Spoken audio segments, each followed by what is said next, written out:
Imaginez que votre enfant soit malade. Maintenant, imaginez que vous n'arriviez pas à vous procurer les médicaments nécessaires à son traitement. C'est exactement ce qui est arrivé à Dominique et Rachid, dont le fils Jesse souffre régulièrement de crises d'épilepsie en raison d'une maladie génétique rare. Nous avons failli perdre notre fils à 2 reprises pour l'un des 5 antiépileptiques qui était resté en rupture pendant plus d'1 an. Ça a été une période très difficile pour nous. J'en suis encore traumatisée.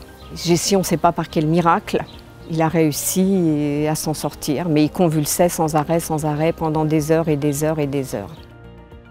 Des millions d'Européens atteints de différentes maladies sont directement touchés par ce problème grandissant mais largement passé sous silence.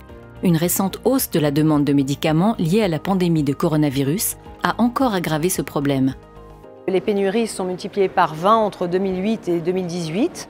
Et pour plus de 50%, ces pénuries touchent les anticancéreux, c'est-à-dire les chimiothérapies, les anti-infectieux, les vaccins, et également tous les médicaments pour les maladies nerveuses anti-parkinsoniens, anti-épileptiques. De nombreuses raisons peuvent expliquer les ruptures d'approvisionnement en médicaments.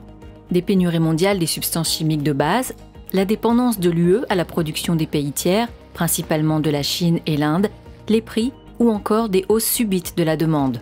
Le Parlement européen propose une série de mesures afin de régler ce problème, notamment la création d'une pharmacie européenne d'urgence et le soutien aux entreprises pharmaceutiques pour qu'elles relocalisent leur production dans l'UE.